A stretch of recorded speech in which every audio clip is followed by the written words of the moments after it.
नमस्कार साथियों, news diary update channel में आपका स्वागत है। मैं हूं राकेश त्रिपाठी। बहुत हो रहा है चुनाव को लेकर के। आज पश्चिम बंगाल चुनाव में आए एग्जिट पोल और वहां की स्थिति क्या है, इसको लेकर के आपको मैं एक विश्लेषण करने जा रहा हूं।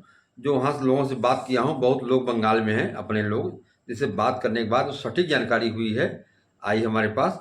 उस संबंध में एक विश्लेषण आप सामने प्रस्तुत करने जा रहा हूं। मुख्य रूप से बता दूं आपसे कि पश्चिम बंगाल में 3 तरह के मतदाता हैं। एक है आम बंगाली, एक है राम बंगाली और एक है वाम बंगाली। तो जो राम बंगाली और वाम बंगाली हैं, वो दोनों भाजपा के तरफ ज़्यादा संख्या में वोट किए हैं। और जो आम बंगाली हैं, जिसमें मुस्लिम भी हैं और आम बंगाली हैं, वह तृणमूल कांग्रेस साथ में है। इसी से जुड़े एक विशेष हमारा प्रयास जो है विश्लेषण का, मैं आपके सामने प्रस्तुत कर रहा हूं। आप देखें और अपना सुझाव भी हमें जरूर कमेंट बॉक्स में दें। और आप देखते रहें, चैनल को सब्सक्राइब कर लें और खबर में आप देखें, बने रहें।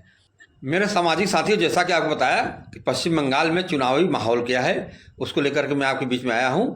तो पश्चिम बंगाल का चुनाव भारतीय लोकतंत्र का एक महत्वपूर्ण बहुआयामी पहलू है। यह केवल एक राज्य की सत्ता का संघर्ष नहीं, बल्कि राष्ट्रीय राजनीति की दिशा और दशा को प्रभावित करने वाला राजनीतिक आयोजन भी है। बंगाल की राजनीति जमीन ऐतिहासिक रूप से काफी सक्रिय और विचारधारात्मक रही है, जहां समय समय पर अलग अलग दलों के अपनी पकड़ मजबूत की है। वर्तमान समय में बंगाल की राजनीति मुख्य रूप से ऑल इंडिया तृणमूल कांग्रेस और भारतीय जनता पार्टी के बीच केंद्रित है। टीएमसी की नेता ममता बनर्जी ने अपने जनसंपर्क, सरल छवि और विभिन्न जन कल्याणकारी योजनाओं के माध्यम से राज्य में मजबूत पकड़ बनाई है। वहीं भाजपा ने भी पिछले कुछ वर्षों में बंगाल में अपनी उपस्थिति को तेजी से बढ़ाया है और खुद को एक सशक्त विपक्ष के रूप में स्थापित किया है। बंगाल चुनाव में सामाजिक और आर्थिक समीकरणों की अहम भूमिका होती है। महिला मतदाताओं को आकर्षित करने के लिए राज्य सरकार की योजनाएं जैसे आर्थिक सहायता कार्यक्रम टीएमसी को बहुत बढ़त दिलाने में सहायक रही है। तो दूसरी ओर भाजपा ने धार्मिक और सांस्कृतिक पहचान के मुद्दों को उठाकर एक विशेष वर्ग के मतदाताओं को अपने पक्ष में करने का प्रयास भी किया है और महिला मतदाताओं को भी आर्थिक सहायता देने की अपनी पासा फेंका है। अल्पसंख्यक वोट बैंक पारंपरिक रूप से टीएमसी के साथ रहा है, जो कई निर्वाचन क्षेत्रों में निर्णायक भूमिका निभाता है। चुनाव के दौरान उठने वाले प्रमुख मुद्दों में विकास, भ्रष्टाचार, कानून व्यवस्था और केंद्र राज्य संबंध शामिल होते हैं। शिक्षक भर्ती जैसे घोटाले ने राज्य सरकार की छवि को प्रभावित किया था। वहीं भाजपा इन मुद्दों को जोर शोर से उठाकर जनता के बीच में अपनी पकड़ मजबूत करने की कोशिश करती रही है।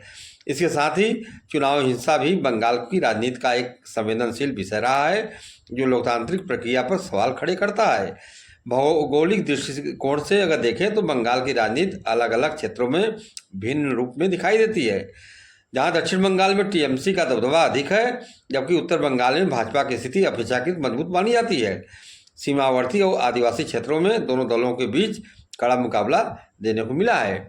मैं ये बात डंके की चोट पर कह सकता हूँ कि जो वहाँ का माहौल है, वहाँ की जो स्थिति है पश्चिम बंगाल की, वहाँ की दक्षिण बंगाल और उत्तरी बंगाल में अंतर है। वहाँ भी बताया हूँ, जैसे वहाँ 3 तरह के मतदाता हैं। एक आम मतदाता, आम बंगाली, एक राम बंगाली, एक वाम बंगाली। जो आम बंगाली हैं उसमें बहुत मुस्लिम मतदाता हैं, हिंदू भी हैं। वह आज भी मुख्यमंत्री ममता बनर्जी को ही पसंद करते हैं, देखते हैं उनके चेहरे को पसंद करते हैं। जबकि जो राम मतदाता है, वहाँ की भारतीय संस्कृति और वहाँ का जो तुष्टिकरण की नीति है उसको विरोध में है वो।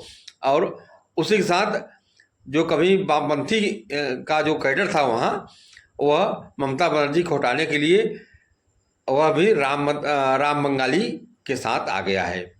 तो आम बंगाली जहाँ ममता बनर्जी को सपोर्ट कर रहा है, वहीं राम बंगाली और वाम बंगाली दोनों मिल करके भाजपा के मजबूत कर रहे हैं।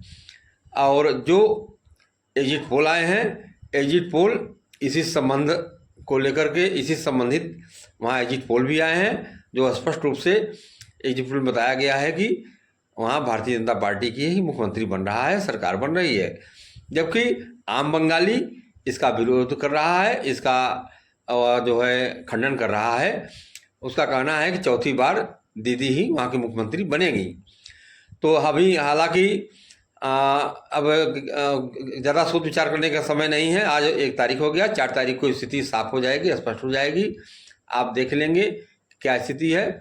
आज की जो स्थिति है उसको हमने आपको बताया, और अब मुझे उम्मीद है कि आने वाले 4 मई को पश्चिम बंगाल में शांति व्यवस्था बनी रहेगी, कायम रहेगी, और हमें आपको सरकार कोई हो, सरकार अच्छी प्रगति करे देश में, प्रदेश में, और कोई एक पार्टी ही राज नहीं करती।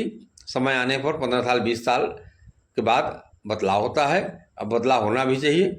जनता बहुत जागरूक है भारत की, और ख़ास तौर पर पश्चिम बंगाल, केरल, आसाम, इन जगहों पर तो पढ़े लिखे लोग हैं और जागरूक हैं। तो जो एग्जिट पोल आया है, एग्जिट पोल में भी स्पष्ट साफ दिखाई दे रहा है कि जिसमें 6 एग्जिट पोल आए हैं, 7 एग्जिट पोल, जिसमें 5 का मत एक है, जबकि 2 का अलग है।